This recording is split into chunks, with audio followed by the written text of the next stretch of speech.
Il y a 15 ans, vous étiez à Libération, quand vous aviez un scoop, jusqu'à 13h, c'est-à-dire jusqu'à l'apparition du Monde, vous aviez le scoop, vous étiez... Voilà.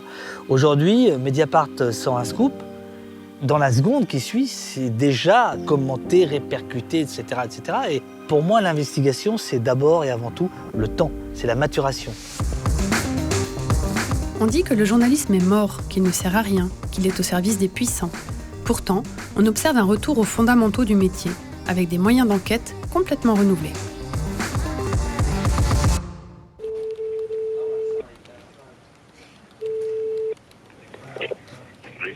Oui, bonjour Monsieur Sarkozy, c'est Élise Lucet, Cache Investigation.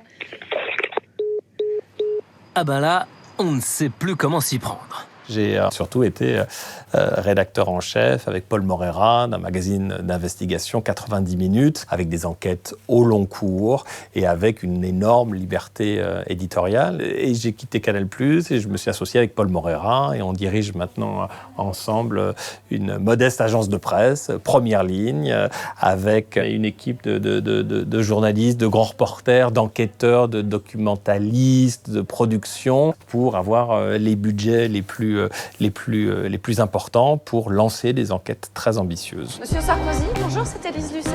Ça fait des mois qu'on enquête sur le présumé financement de votre campagne de 2007 par l'État libyen.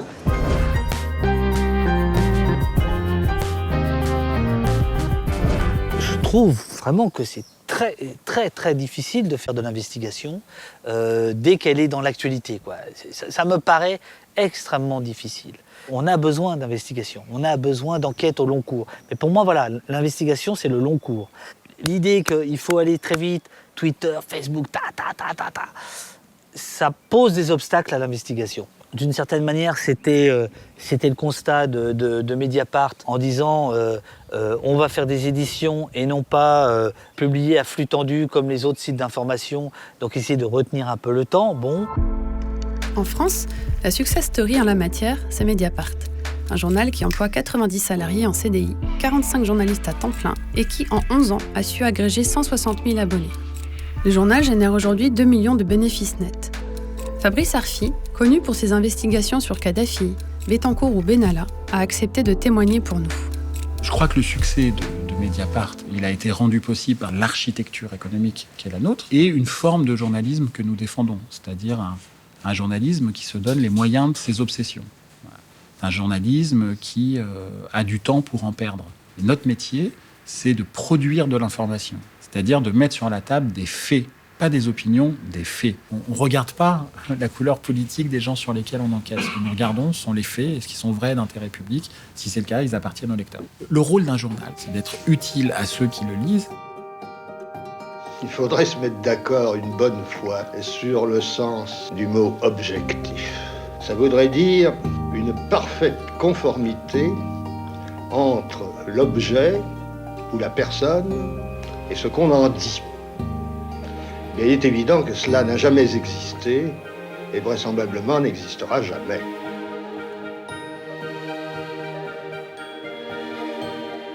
Aujourd'hui apparaissent de nouvelles structures désireuses d'assurer la totale indépendance de leur travail d'enquête, comme Disclose, dont le modèle s'inspire d'organisations similaires à l'étranger, ProPublica, Corrective ou le Bureau of Investigative Journalism.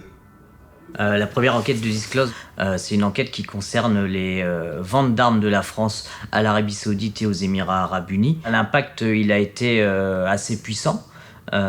Déjà par son écho, par le fait qu'il y ait eu plusieurs médias en France mais aussi à l'étranger avec The Intercept aux États-Unis qui ont diffusé ces informations et on a eu une prise de conscience dans l'opinion publique. Il y a eu aussi une mobilisation citoyenne via les ONG qui ont permis pour la première fois depuis la guerre d'Algérie d'empêcher des livraisons d'armes. Mediapart a été à l'origine de bouleversements structurels. L'affaire Cahuzac a eu pour conséquence la création du parquet national financier, des lois, des nouvelles lois contre la corruption et la fraude fiscale. Ah oui, ce sont des avancées. Est-ce que c'est suffisant ? Non, ça ne l'est pas. Au-delà des contraintes économiques, plusieurs menaces pèsent aujourd'hui sur le métier. Loi sur le secret des affaires, loi anti-fake news, convocation à la DGSI des journalistes ayant enquêté sur Benalla ou sur les ventes d'armes à l'Arabie Saoudite. La plus grosse menace aujourd'hui pour les journalistes qui font de l'enquête, c'est de ne plus avoir de source.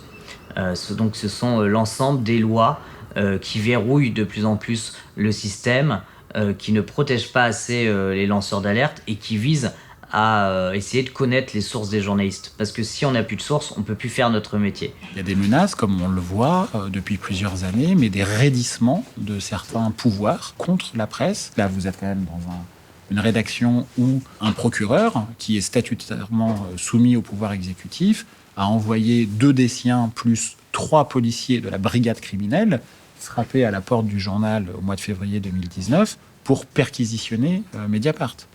On est entre 30 et 40e l'échelle du monde du point de vue du respect des canons de la liberté d'informer dans notre pays. L'investigation, c'est le contre-pouvoir. Et quand je parle de contre-pouvoir, je ne parle pas que du pouvoir politique. Le pouvoir, il est économique, le pouvoir, il est policier, il n'est pas que politicien. Loin de là, loin de là.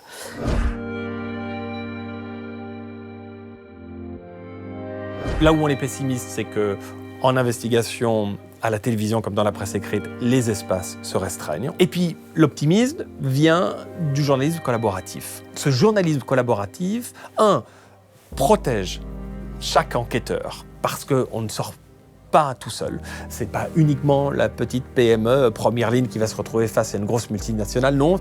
Et puis surtout, l'union fait la force, c'est-à-dire de pouvoir accéder à une enquête en cours avec d'autres journalistes qui vont enquêter sur le volet en Suisse, qui vont enquêter sur le volet allemand, pendant que nous, on enquête sur le volet français.